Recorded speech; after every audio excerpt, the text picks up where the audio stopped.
How will we power our future? Can we create a healthy and clean economy? Climate One at the Commonwealth Club is at the forefront of the global debate about energy, economy, and the environment. Bringing together the brightest and most provocative leaders of our time, Climate One is the place where big ideas get heard. With thoughtful and insightful discussions on policy, business, science, and culture, Climate One founder Greg Dalton gets to the heart of the matter. It's our future. It's time to come together. Welcome to Climate One, a conversation about America's energy, economy, and environment. To understand any of them, you have to understand them all. I'm Greg Dalton. Today we're discussing climate news, science, and advocacy. 25 years ago, Congress held the first hearings on human-caused climate change. Since then, scientific knowledge, public understanding, and government policy have all advanced, but not far or fast enough to ward off the impacts of rising carbon pollution. Over the next hour, we will talk about the climate story with our live audience at the Commonwealth Club of California. We're pleased to be joined by two veteran writers who've been covering this story. Paul Hawken is an entrepreneur and author. His most recent book is Blessed Unrest: How the Largest Social Movement in History is Restoring Grace, Justice, and Beauty to the World. Andy Revkin writes the .Earth blog for the New York Times, is author of several books, including The North Pole Was Here, Puzzles and Perils at the Top of the World. Please welcome them to Climate One. Good to be here. Thank you both for coming. Andy Revkin, let's begin with you. I believe you started writing about climate, your first book, in 1988. Tell us about the importance of that first congressional testimony when James Hansen laid out the facts. What happened? Well, there was a lot going on that summer, this summer of 1988. It was Yellowstone that was on fire that summer, not Yosemite, and there were all these. The Midwest was having a scorching drought. Parts of northern Europe were also in a record heat wave. So you had the background of that. You had the success recently, just before then, of the Montreal climate, the Montreal Protocol on this other atmospheric threat from CFCs, and the science. And then you had Jim Hansen, who was a scientist who was always a bit out ahead of everyone in terms of his assertions and conclusions about what was going on. And then you had Tim Wirth, who was arranging a hearing, kept the windows open on a hot day, so it was Senator theatrically from Colorado. Appropriate, yeah. And it became a news story. And I did my first long piece that fall, a cover story in Discover magazine on the greenhouse effect. I had already been writing about the human-climate relationship in the mid-'80s. It was nuclear winter. During the Cold War, there was this idea that if you had enough cities incinerated, we'd cool the climate, and some of the same people were using the models to look at that. We're looking at the greenhouse effect as well. So I had already known all these scientists, and kind of that was the first year it really kind of peaked, and then we went to sleep, of course, for a long time. Well, Jim Hansen has been here. He talked about he thought he went and presented the facts, thought, okay, here's concern, here's some information, went back to his lab and thought that action would follow. And Paul Hawken, that didn't happen. No. One of the most frustrating things that the IPC scientists have learned is that facts don't change people's minds. I mean, they think it should, and it changes their minds, but it doesn't change the public. In fact, and sometimes factual onslaughts can actually cause people to dig in to their own point of view, to their own framing of the world. And so what's happened is that in the absence of response, then people try to ratchet up the predictions, the prophecies, the dire consequences of climate change, which has very robust data and science to support it. So it's not a wrong, but in the process of catastrophizing the future, they have created, in a sense, the resistance to it, because they are now being catastrophized. Because if you say this and this is going to happen, and then the deniers and other people come back and say, you are taking away our children's future, our security, our jobs. What you want is an elitist vision of the world. And what's lost in all that is the science. And are you saying that scientists exaggerate the truth? No. What I'm saying is that given the data and the successive IPCC reports, you get successively more dire predictions of what's going to happen going forward, even though the IPCC reports tend to be, they're consensus-based, and they actually tend to be conservative. So what we've seen is that after the report comes out, that actually the consequences or climate variability or volatility is actually greater than what was predicted. Andy Revkin, do you think that some of the facts get overstated, that they perhaps get interpreted in their most extreme case by some scientists? Because there's a range of scenarios, and they take the sort of the worst case scenario because they think they need to make a point to wake people up? That has happened. Some scientists, like some human beings who aren't scientists, are very activist in their passions about an issue, and some people have downplayed the real uncertainties around some of the key factors related to global warming, the rate of sea level rise. We don't know whether it's going to be 3 feet, 2 feet, or it's pretty unlikely to be, it's actually extremely unlikely to be more than 5 or 6 feet by 2100. But how do you sort of convey that, a sense of urgency? How do you get people activated to decarbonize a growing energy menu for the world in the face of complexity? And that's been hard for some people to grapple with. So they tend to kind of go for the easy hit. Sandy is us.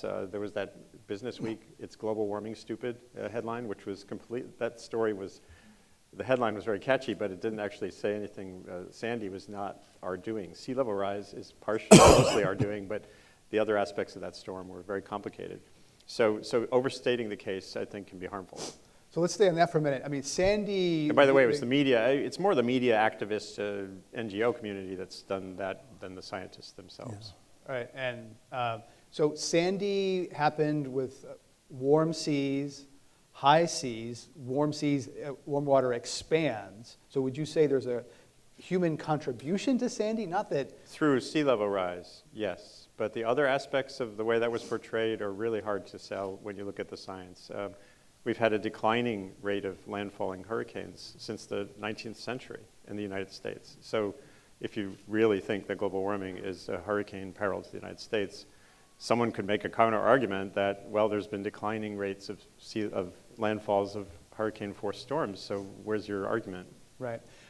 What progress has been made since the first congressional testimonies in terms of general understanding? 25 years, have we made any progress in terms of basic understanding of the science and public recognition, Paul Hawken, of the basic climate situation? Well, one thing that's gotten conflated is the core science, which was known in 1896, which is impeccable, irrefutable, triatomic particles, basically re-radiate infrared radiation back to Earth. I mean, whether it's water or CO2 or nitrous oxide. I mean, this is, no one's ever doubted that. No one's ever questioned it. Not the most ardent denier has questioned that. That's physics. What has happened, of course, is people trying to interpret, well, what is the consequence of increased heat? And we don't know. And so the interpretation is difficult because science doesn't like to make predictions. It's not set up to do that very well, unless you can do something repetitively, and then it does it very well. But this is a complex, nonlinear system that is unpredictable by its nature. So we should, I think, in our conversation say, look, we do understand the mechanism. Now, let's all talk about our interpretation, because it is interpretation. And interpretation is getting more and more robust. I mean, we've done cores and, ice cores and now sea cores, going back 20 million years. I mean, we have a very, very good picture of what has happened in the past from these ice and mud cores. So we have a very, very good map of the past. And so we can now make some very good predictions of the Eemian period, which is about 125,000 years ago, was the last interglacial period. It was only 300, not even 300 ppm, parts per million. That's a measure of carbon in the atmosphere. Carbon in the atmosphere, yeah. And you had elephants and giraffes, basically prancing around Germany, and hippopotami lounging in the Thames estuary because the water was 20 feet higher, and alligators snaking around in Alaska. So we do know, that in interglacial periods, there can be extraordinary rises in temperature, which are fine for Earth, but not so good for a civilization that's based on climatic stability.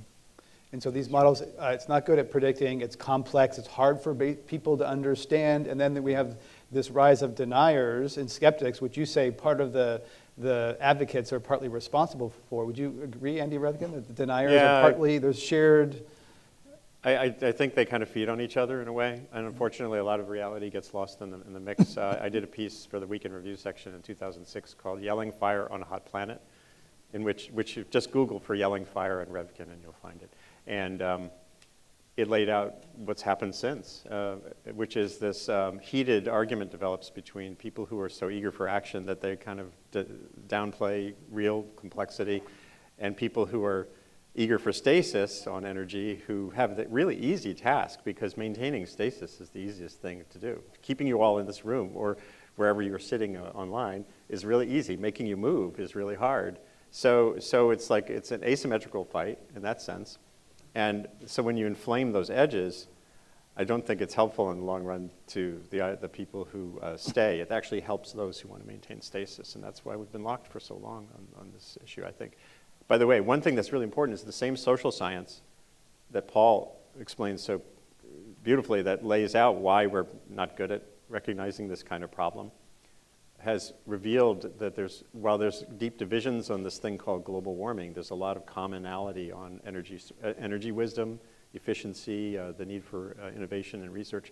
So you look at this and you can see paths forward for sure, despite this kind of deadlock, to my mind. You have written about inconvenient minds and the climate in our heads. So say a little, right? Is that what you're talking about? Well, I think Paul and I have both participated periodically in a series of events at the Garrison Institute called Climate, Mind, and Behavior. And the climate in here is far scarier than anything I've been to the North Pole. I've stood on cracking sea ice at the North Pole in a 2.5 mile deep ocean. I've seen burning Amazon forests. I've seen a lot of aspects of how climate changes the world. But when I dug in on the social science work about the climate in here, it was by far the most unnerving stuff, because it shows you beautifully or horribly, depending on your point of view, how bad a fit there is between this issue and our reflexes as not just as individuals but as societies. We discount long-term big bad impact kind of threats, whether it relates to security issues or climate issues. We're hardwired to look at, there's a tiger in front of us. We know that tiger could come eat us. It's physical. There's a precedent. Something abstract like carbon dioxide you can't see, touch, see. We're all exhaling it. We're part of it. Paul Hawken, is this ultimately a psychological problem? Well, sure. I mean, someone once said the mind is a dangerous neighborhood. Don't go alone. We're projecting back out of the world every fear and concern and worry, and also we're projecting sort of Promethean sort of things. Like I'm a hero. Many of the deniers see themselves in a heroic posture. They see themselves fighting against this extraordinary plot against Americans, usually, not humanity. And so their narrative is one of, Joan of Arc. I mean, and so in that kind of mind space, no amount of data or facts are going to change their point of view. So I feel like the way forward is not to fight, is not to win. Because fighting and winning is what got us into this situation. It's not going to get us out. And if we're going to get out of it, we have to radically change how we communicate to each other so that it's inclusive and listening and generous. And right now, the communication tends to be arch and righteous and sort of startling in a way that makes it difficult for people to really, integrate that message. But most important, and you saw a little clip of that, is this idea there's not much you can do. And I want to talk about that because I feel like that is so upside down and backwards. And we, on the governmental level and on the academic level, have really rubbed America's noses in that idea that there's not much you can do about it. And I think that is the most disempowering thing of all. Well, we'll get to that. But first, you mentioned heroes. Does that mean we don't need any heroes? Or that we ought to have a different concept of what a hero is? I think the age of heroes is over. The charismatic male vertebrate coming to save us. And I think we're looking for love in all the wrong places. Washington, D.C. being one of them, and COP15 in Kyoto being another one. We're looking for these turning points for this, Archimedean lever where something changes overnight. We could have that with the fall of the Berlin Wall. I mean, that was a truly, game-changing event. There's no game-changing event for climate change. This is us for the whole century and the century following. So even though most people don't think long-term, we still have to plan that way. And in order to do that, it needs a different narrative. It's a different story than the one of apocalyptic heroism. What's the new story, Andy Revkin? We have to move from a conversation that's focused on goals, like 80 by 2050, to a conversation that's focused on traits, making sure that our societies and ourselves as individuals and our children particularly have a set of traits that maximize the possibility for movement in a direction that's sustainable. And the traits are essentially communicative nature, bend, stretch, reach, teach. There was a list. I should make a song out of it because it's almost like a poem.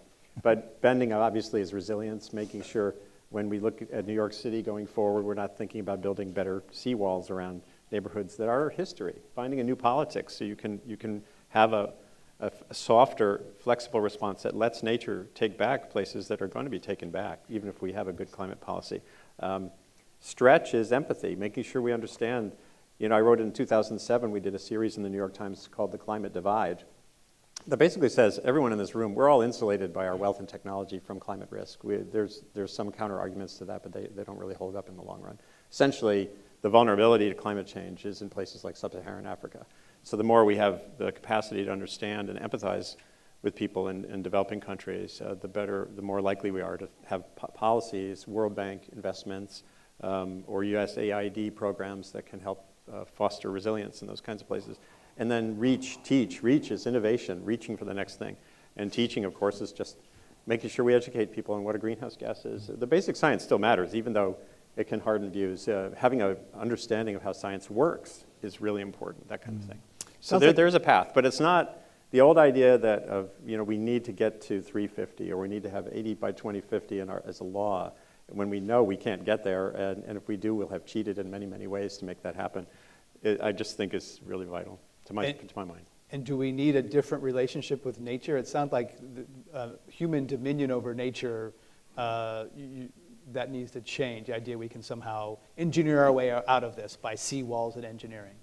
Well, we may in the end need geoengineering of some kind. I don't think that which is putting particulates in the air. Well, that one I don't think you're going to see any progress on. But thinking about ways to manage the atmosphere in the long haul, whether it's direct capture of CO2, whether it's engineered photosynthesis to, if we're not thinking about that as another thing, then we're not really investing for that worst case. And the worst case could be something that will, we don't want to take the planetary thermostat outside our livability zone for sure. And given the long nature of our disengagement with fossil fuels, we may have to think about things like that as well. Paul, you co-authored the book Natural Capitalism. Do we need to bring in the different concepts of nature into markets here and a different relationship with nature? Oh yeah. One of the things that's happened in the climate conversation is that carbon has become demonized.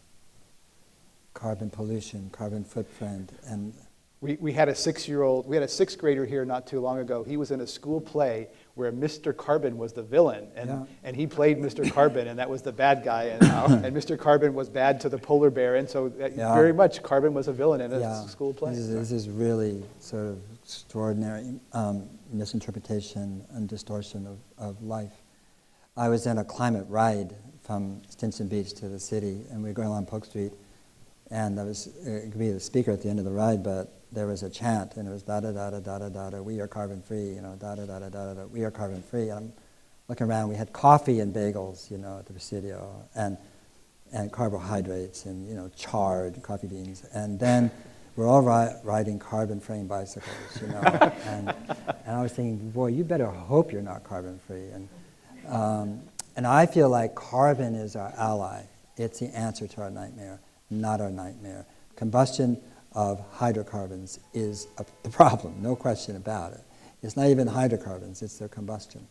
And so we need to separate that out, primarily because one of the, two or three, but one of the nearly the largest contributor to greenhouse gases is land. And it's our forestry practices, our farming practices, what we do with our grasslands or how they're drying up. And that's almost 3.9 billion tons a year. And the largest sink of carbon on Earth is the land. And so we're looking to kind of slap on Chinese-made solar panels onto our lifestyle as if that's going to solve the problem. That won't even come close to it. And so much of the thinking about climate change is really about how can we change the least and create the most stasis, and actually keep the de facto, the status quo. And so there's always this sort of negotiation in people's minds about that. But from my point of view, climate change is the transformation that transforms everything. There will be nothing that we do, say, or see in the world that will be the same after this century. Nothing. It will transform everything. And the sooner we understand that, the more we can participate in a meaningful way. Because right now the attitude is that climate change is happening to us. And if you think it's happening to us, then you're going to look for villains and demons and these terrible people out there that are doing it to you, and they should have known better, and we'll sell off their thing, we'll defund them, we'll get them out of our portfolio, we'll, tell everybody that oil companies are just evil, and drive back to work or to home, and instead of the idea that actually climate change is happening for us. And for us means that it just opens up an extraordinary amount of innovation, possibility, and like carbon itself, and carbon is the element that holds hands and collaborates in nature, and we're going to have to be like carbon and hold hands and collaborates, and to do that, we have to change how we talk to each other and how we listen.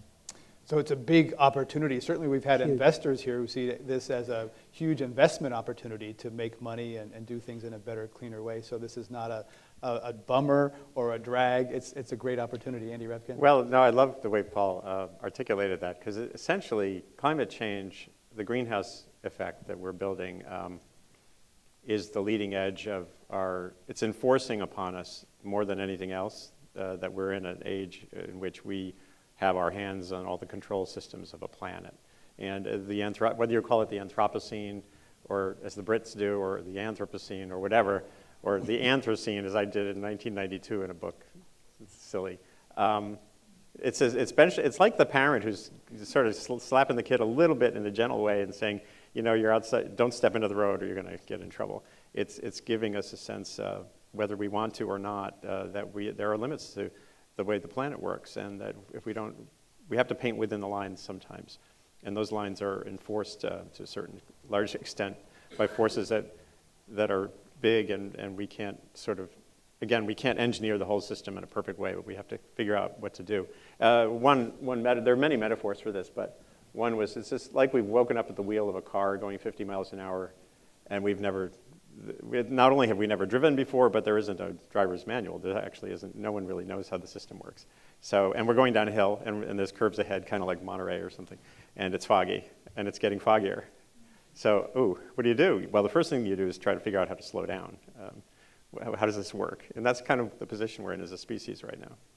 Paul Hawken, you mentioned sort of finding demons. Carbon's not the enemy. The enemy might be us if we're all contributing to it. But I want to ask you about Bill McKibben, who is out there saying fossil fuel companies are bad, we should not own their stocks. Is that demonization counterproductive? I don't know. Bill's a very close friend, and I really admire his work and what he's done. And it's just not my way, put it that way. And I'm not in a position to judge others and to see, because I think there's a complex collective wisdom in humanity that manifests itself in many different ways. And I feel like Bill and Jim have done a lot of good. Jim Hansen, the NASA Jim scientist. Hansen, yeah, have done a lot of good in being the Paul Reveres and being the people who basically ring the alarm loud and clear, often, and if sometimes shrill. So I don't see it that way. I at the same time, I just think it's not so much a useful path forward, because what if every college divested? Then what? I always look at it from that then what point of view. Then what, and then what, and then what? If the then whats don't take us to a livable future in which everybody can participate and be cared for, then it's not a very interesting then what for me. And so the short-term exigencies that Bill describes, and as really are very activating for activists, who want to feel they can do something. But I feel like there's better things to do. The reason I think they do that is because they feel disempowered, and they join a lot of other people who aren't saying anything. And as per that video clip that was showed earlier, there's nearly nothing you can do, honey. And and that makes people really talk about dividing the populace. Because then you're saying, well, there's some group of people who do know, and I aver. There's a climate, mitigation project, initiative at Princeton, started in 2000. Robert Sokolow and Stephen Pakala, they did the stabilization wedges, and these are each would contribute a gigaton a year in terms of reduced emissions at some point or another. And if you look at that list of 15 wedges, 9 of them only utility companies can do. 2 of them only big companies can do, appliance and car companies. 2.5 of them individuals can do something about. So what you're presenting, and some of them are like, hydrogen, fossil-based hydrogen fuel with CCS, carbon capture systems. It's like, huh? Like, nobody does that. We don't know how to do that right now. And saying, that's the plan. The plan for who? Who's going to take this up? So what we've done is presented solutions to people that are basically 10, 20, 30-year lead times. And then at the same time, we're saying, 20, 30 years, we're in big trouble.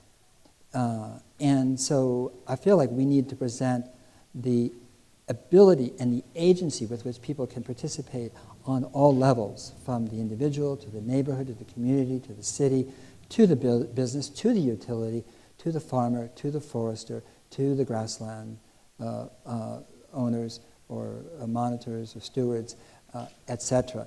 And that way, then we know what we can do right now. And right now, we don't know. There is no place you can go, really, and find out what all of us do. We're brilliant. Humans are problem-solving animals. You would never know it reading the press. Well, you can go to Andy's blog, but he's written a lot of this stuff for many years, and you're writing a book about that topic. What can an average person do listening to this? Where do I start? If I've changed my light bulbs, okay, what next? Andy Revkin, what can an individual do? Well, just in building a little bit, I'll just focus on schools for a second, just because it builds out of what Paul was saying. The one thing I would love to see in curricula across the country is a field trip to your school's boiler room. So every kid... That sounds exciting. Yeah. No, it is. It actually can be. I mean, it's like going into the basement. For most kids, going into the basement is kind of a scary thing.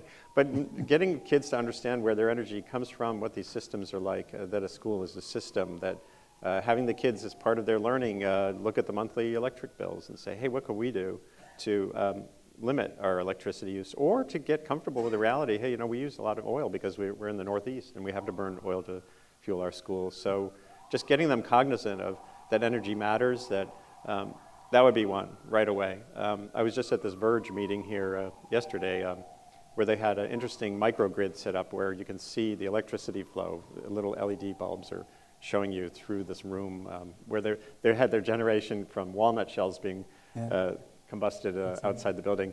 And having anything that sort of illustrates energy use, so that's not just an invisible plug into the wall kind of idea, I think is a useful thing. So education, there's enormous opportunities in education. Yeah, our energy literacy is pretty low. We flip the switch, we don't really know what's behind all those systems. I want to ask you about another area where individuals are coming together in something called living room conversations. This is something where a co-founder of MoveOn.org, very liberal organization, has partnered with a founder, a Tea Party person, Tea Party and MoveOn.org. Just get your head around that for a minute. And then they're coming together in people's living rooms to have conversations about what they have in common, and it's values-based. Paul Hawken, what do you think? Yeah, absolutely. John's doing that, John Blades, and that's exactly what needs to happen, because, as I was saying earlier, if we demonize the deniers, we demonize people as other, then we're lost. We are absolutely lost. We will not solve a thing. We'll go right through the century, right over the cliff. So in order to come together, we need to listen. And the fact of the matter is, whether right or left, sometimes the first way people express the truth is anger. There's a core truth in angry outbursts. And there's truth in what the Tea Party says. There's truth there. And if that gives you the shudders, so be it. But they're talking about the scale and size of government. There's a core truth there. I know, as a person who's dealt with the government, it's like, oh my gosh, this does not work. I mean, I'm a business person. I know how something should work, kind of. And I deal with institutions where and so do the veterans. The Veterans Administration doesn't work for our veterans. We're not taking care of our men and women who are injured. So the Tea Party has a point, but what happens is it's so polarized. And so what Joan is doing is bringing us together in a safe environment so that we can listen, and there's a methodology to it. Andy Revkin? I've been quietly trying to nudge the Times to create a feature. We have a feature on the opinion side of the paper called Room for Debate. I want to create one called Room for Agreement, which Does that sell papers? I don't know. Yeah. Well, I don't know yet, but that's what I try to do on my blog, is to find spots of overlap. And I'll give you one example. The Heritage Foundation wants to end energy subsidies, right, all across the board. They want to flat, let's go to, and there's a lot of people who focus on renewable energy who would like to end fossil energy subsidies. So there's overlap there. I'd like to see that conversation play out.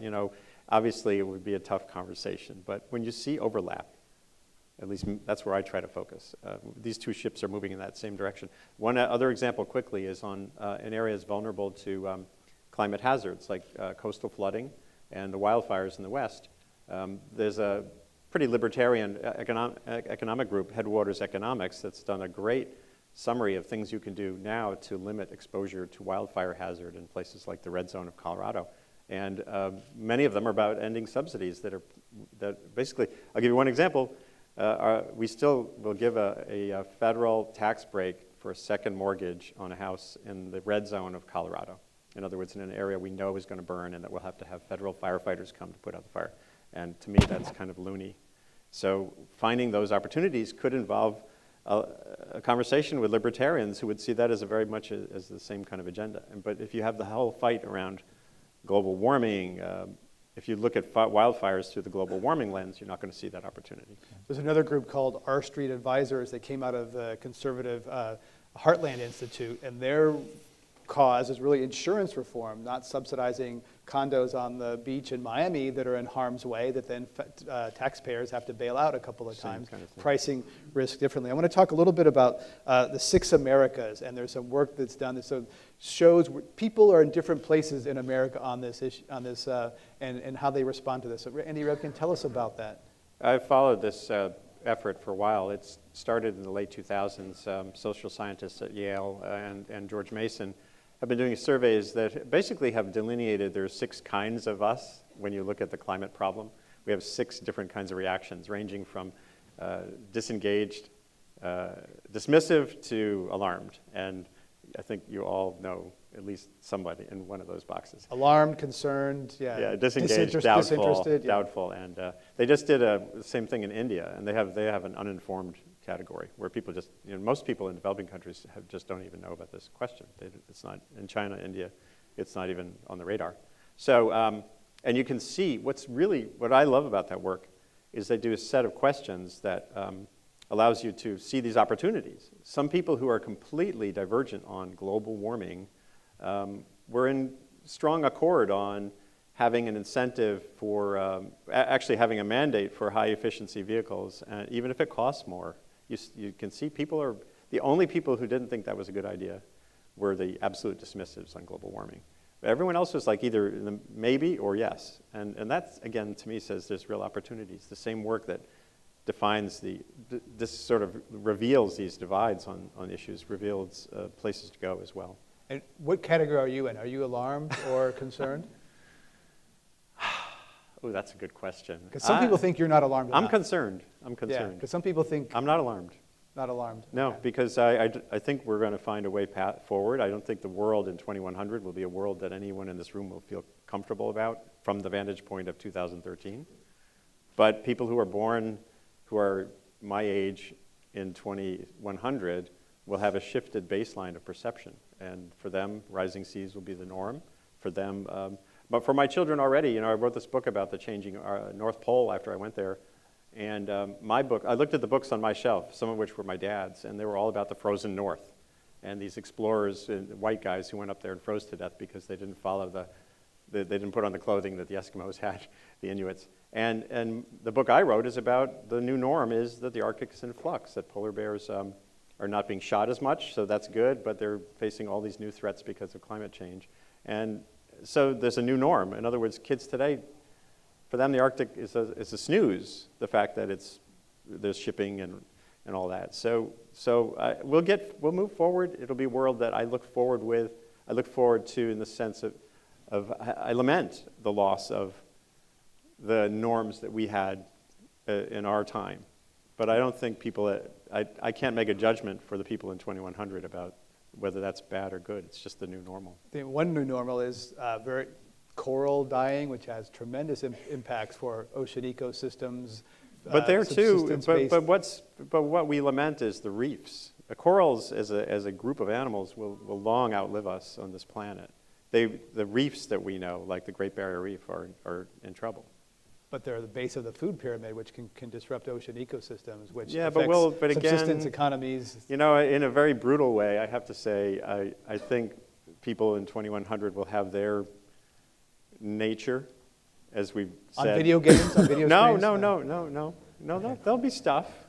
It'll be a jellified ocean, we know that, but people maybe will be fishing for jellyfish. You've probably read about the whole jellyfish expansion. Paul Hawken, are you alarmed or concerned? I am lit up. Ooh, I like that. Wendell Berry said, "Be joyful, though you know all the facts." You know, and so you can know all the facts and then not go into a deep depression. And really, when you think about it, when we were kids and we go to the playground, and there's two sandboxes, and in one sandbox all the kids were fighting and screaming and throwing things at each other, and the other sandbox they were really having a good time. You know, we went to that other sandbox. You know. And so the same thing I speak to this, climate change movement, which is, if we're going to make change, we have to actually dance, sing, and celebrate. We're not dancing and celebrating about the changes. We're about really about humanity itself. And as I said, we're a problem-solving animal. I mean, George Bush, when at Rio, the original Rio, said that American life, style's not negotiable. Yeah, is not up for negotiation, and he was so right, because nature doesn't negotiate. There's no negotiation, absolutely. So this movement is really about coming alive. It's about people coming alive. We are life. It's not out there somewhere. It's not happening to us. And so that understanding and that embodiment and experience it is extraordinary. It's always there for everyone, every second. And in that place, we feel with respect and honor our connection to all of the beings. Yes, the Koch brothers. Yes, people who seem anathema to everything we hold true and sacred. They are us. And in that state of mind, the solutions rise, because the solutions in nature surpass what we know is possible. That sounds wonderful to me, and I wonder how that translates to, we live in one of the most beautiful areas, wealthiest areas in the world, and I wonder, is that accessible to people in developing countries or other parts of the world where they have a harder life and climate is hitting them, to be absolutely, so hopeful? and I couldn't agree more. In fact, any generalization you make between San Francisco and San Jose should be highly suspect, because it's the richest place in the world, and you're in a bubble. You're in a huge bubble. Like, oh, this really works. Go in any direction, and you'll find out that it's different out there. But so I agree. But nevertheless, the idea that somehow we're going to figure out the world in a rectangular screen is just not correct. It's not going to happen. And that's what you see more and more is, basically internet trolls fighting and arguing about information they've gotten on the internet. And that is not a way to create consensus. It's not a way to create solutions. And I feel like there are hundreds of solutions that are there beckoning. And in Amory Lovin's parlance, there are no regret solutions, which is if we do them, and for whatever reason, none of us believe it, that climate change is not going to happen, we're so much better off if we do them than if we don't. And those solutions are legion. And that's what we should be moving towards, because as Andy said, in pretty much all 6 Americas, maybe not dismissive in some cases, everybody would adopt those and move toward them, because it makes for a better life. It connects us to each other in ways we're not connected. And so this is why I say climate change is happening for us, because it is beckoning us to change in a way that brings us together and not divides us. There's one company here, Solar Mosaic is a company that tries to connect people more closely between their money locally and solar projects. And the idea is that a lot of us invest, we put our money in some fund. We don't really know where it goes, what's done with it. But investing locally, eating locally. So is that part of what you're talking about? Oh, Andy Revkin. Yeah, Billy Parrish. Yeah. Well, I was just going to say, I wrote a piece about Billy Parrish. I first wrote about Billy Parrish. He's the founder one of them, yeah, in 2005, when he was a young college student or recent grad sitting in the hallway at the Montreal Climate Treaty talks with posters saying, this is our climate, which was great. Highly motivated young man using the skills he had at the time the best way he could. But he's like a fish navigating upstream. There were rocks and boulders, and he had the wisdom, like someone else I wrote about a long time ago, I'll explain in a minute, to recognize that was not really going to change the world. And here he is now as a young solar innovator, creating an innovation in the place that needs to be focused on, which is policy, finance. I think a lot of people have a misperception that innovation is the realm of a better photovoltaic panel, and that's part of it. Engineering matters, but it's our social systems that impede progress often, and the technologies are there to some extent, but how do you facilitate them? So Billy Parrish is the embodiment of the kind of traits that I see, as I said earlier, that get us from point A to point B. The person I wrote about in 1990 who did this was Chico Mendes. Hang on, that's one point. Yeah. The innovation that Billy Parrish did was to make it legal to invest for $5 or $50 into a particular, that took a lot of lawyerly work, but it opened up a new investment category for people. Yeah, and I put $400 in to see how it works. Okay. So but Chico Mendes in the Amazon in the 80s was a guy who was a communist. That didn't work. He became a socialist. That was kind of working not so much. He was trying to fight to limit the road construction in the Amazon, and then he realized that one of the reasons it was happening was the Inter-American Development Bank was sending money. So he developed relationships with environmental groups. He went to Washington. He saw an opportunity out there, not in his little pond, but out in the big global pond, and it made a difference. Unfortunately, he got murdered in the end, but that was because he was a Brazilian macho guy who didn't wanted to fight instead of run. But that's the same characteristic. This characteristic of, this isn't working. What can I do? This is not working. This strategy isn't working. What else can I do? And to move forward, but with a goal in mind. I want to ask you a bit about the media, and then we're going to go to audience questions. Media, Andy Revkin, has the mainstream media done an adequate job covering the complexity and severity of the climate situation? No. Discuss, elaborate, yeah. I've written 3 book chapters about this. So, we can go into detail. So the headline is that initially there was a balance bias where they gave that's deniers the bias, equal weight to the mainstream science. I think the balance issue is a red herring or whatever. The real issue, and let me just jump to a completely different category, healthcare. NPR did a piece after the healthcare bill first passed. After it passed, after months of debate and struggle, they did a piece that said now all the media are now writing stories about what this bill means for you. But we weren't doing it actually during the debate. During the debate, we covered it as if it was some kind of sporting event. And we did the same thing with the climate bill. Right. The media cover it, the Republicans are up, they're down. And that coverage doesn't actually tell you anything about what this bill would mean, what aspects of it are technically wrong, what aspects of it would matter. So that's a bigger problem than the false debate thing. That's been part of the media coverage of many things for the longest time, whether it's guns or greenhouse gases. And I'm not saying it's good, I'm just saying, and there are ways to train around this. But we're also heading to a world now where the big media are a shrinking wedge of this global pie of ways to communicate. So there's ways for information to flow with or without our help that I think could surmount some of those issues. Paul Hawken? No, I agree. I mean, the media is...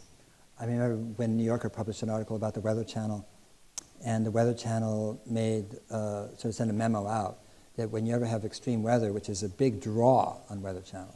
Good for ratings, the ratings. The guys with the suits. Oh man, I just love it. Out on the beach. See the water rushing, the cars going by, flooded, and they just love it. Never to talk about climate change, because it bums out the advertisers and it bums out the viewers. So they actually make sure. Now, scientifically, there's some truth in that, which is you cannot correlate an extreme weather event with climate change, and that's just bad science. But what you could say is, this is trending. This is trending in a way that it could be very much correlated. But And some scientists would say that that day is getting closer to putting human fingerprints on individual Well, it's events, already but- there for heat Yeah. events, The heat but events. not for precipitation. Okay. That's more complicated. So, yeah, the media has been, you can't have a democracy unless people have a free flow of unbiased information, and we do not. Andy Revkin, quickly, we're going to audience. Is there a pause? Is the rate of global warming slowing down? Well, it depends on your time scale. The last 10 or 15 years is the... Yeah, well, the world has not warmed in 15 years. But that's because 1998, the last big warm El Nino moment, was at the sort of near the older end of that, what seems to be a plateau. Now, there's a lot of science involved in digging in on what's going on. Scientists have understood for a long time that climate change is not a smooth curve. There's lots of wiggles on many time scales, from decades to years. So it's not unexpected to have a pause. But the models have didn't really capture this. And the models but people then, what happens is, of course, the naysayers say, the models are wrong, therefore there's no such thing as global warming. And the models are only one of the aspects of how we know what's going on with the climate system and human effects. I have a question. What percentage of the global warming can be attributed to the United States of America and everybody else? And then what specific goals or how do we deal with the pollution from the second, third world countries like China, India, etc.? That's one of the super wicked aspects of this problem, and I use that phrase in the technical sense. There are wicked problems economists talk about and military strategists, and this one's super wicked. And I was just in China a week ago interviewing their chief climate strategist, Zhou Ji, and the first thing he said was 70% of the greenhouse buildup that's in the atmosphere so far is our doing, meaning countries that benefited from the Industrial Revolution so far. And China has made this point very clear in every negotiation and every conversation I've had with them.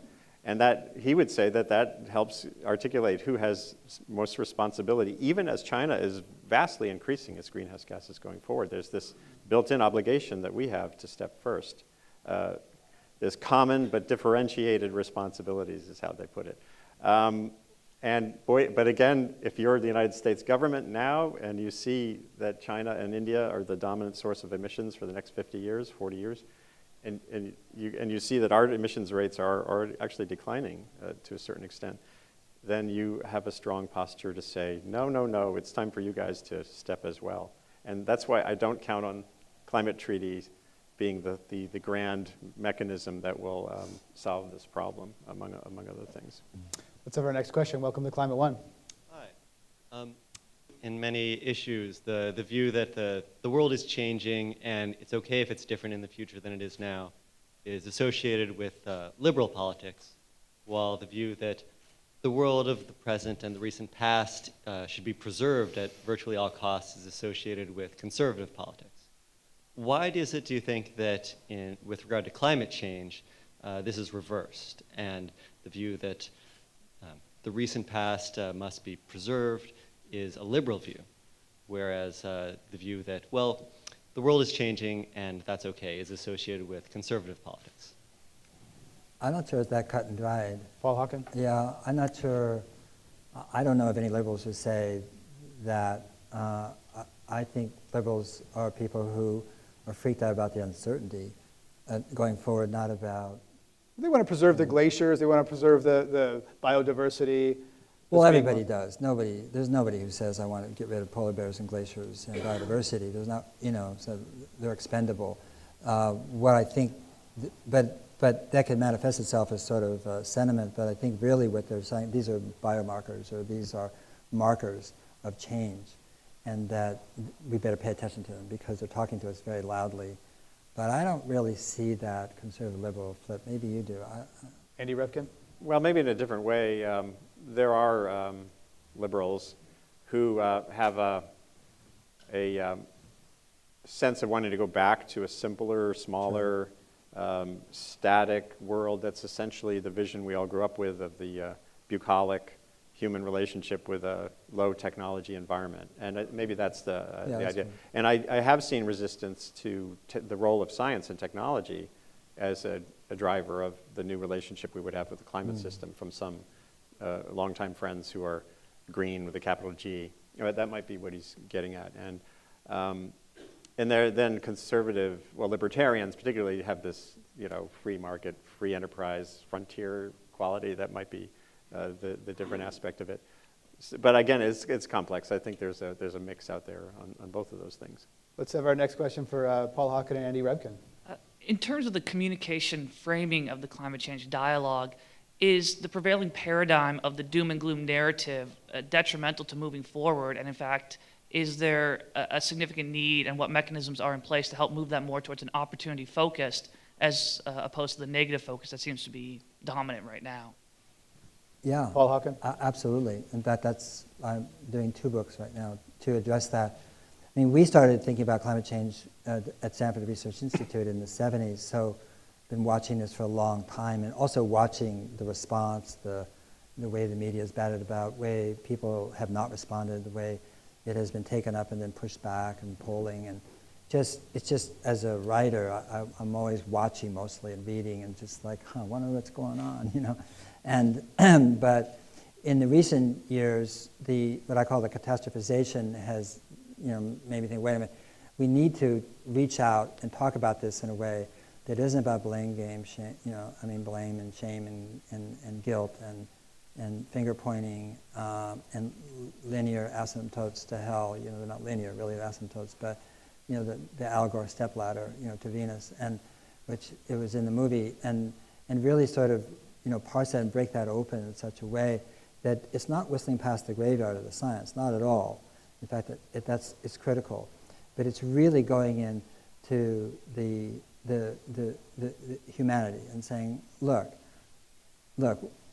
we're not that stupid, and we're not. We're problem solver animals. We're ingenious, and I think if people understood what is coming, both technologically, but also in terms of social technologies, and they're not coming, they're here, but they're just small and don't rise above the horizon, so we don't know about them, but they're happening. If people could see that and have a sense of us, I think they would change their opinion about the future, and I think they'd also change their opinion about the acceptance or the embracing of the science. So the science would be fully embraced as opposed to, gamed or dodged or sort of pushed away because this is overwhelming. And this sense of overwhelm is simply not effective in terms of enlivening and engaging people. And that is what we have to change. And that takes a different conversation, a different form of communication. And that's what I'm striving to do in the 2 books. They're called Carbon, The Business of Life, and the other one's called Drawdown. And what I'm saying is, why do we want to stabilize at 550? 550 parts per million 550 carbon parts in the per atmosphere. million. It's like, that's not stabilization, I can tell you that. That's like chaos. And so why don't we have a name for what we want? We really want drawdown. And I actually feel like we're going to achieve it. We're going to achieve it with what we know, and we're going to achieve it with what we don't know, because we're moving towards something, and we make the road by walking, as Machado said, and that road is full of innovation and imagination and changes and transformations that none of us can predict. Who could have predicted this world today 3 years ago? So much less 10, 15, 20 years from now. There has to be some faith in each other. And what I see is more and more people, just coming in, joining, coming in. And it's growing, expanding. People say, you preach to the choir. Say, I don't know, the choir is getting really, really big, and it really is growing. Andy Revkin? Yeah. Well, the one thing I would add, I had a valuable conversation with Matthew Nisbet, who's a communication professor at American University, and we both settled on one reality that I think hasn't sunk in, which is that climate change, this tendency to express it as a fight the climate crisis, solve the climate crisis, neglects the reality that it'll become much more like public health or poverty. It's an issue that you work on. It's not, we're not going to solve poverty, although we're getting close globally. We sort of see a direction to go in. But it's like one of those things you work on. It's an issue, not a crisis.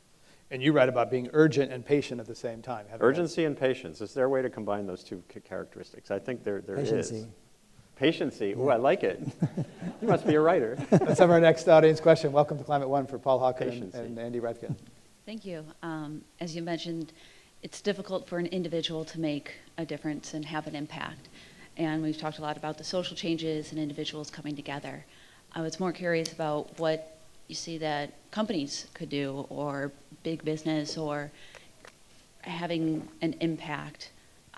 You talked about the different wedges that come together that can make a change. You said quite a few of them are all focused on something a utility could do. What would it take to make a change for them? Paul Hawken, you're an entrepreneur, starting companies. Yeah, I mean, the reason the book Drawdown is actually created by NGOs, institutes, academic departments, and trade associations about specific technologies, either social. They're all state of the shelf. They exist right now. They're metric, they're measured, they're done. We say if it's happened, it's possible. So all these things are present and current right now. And we put them together. And some of them relate to business, some relate to utilities, some relate, as I said, to cities and farmers and individuals and neighborhoods and communities.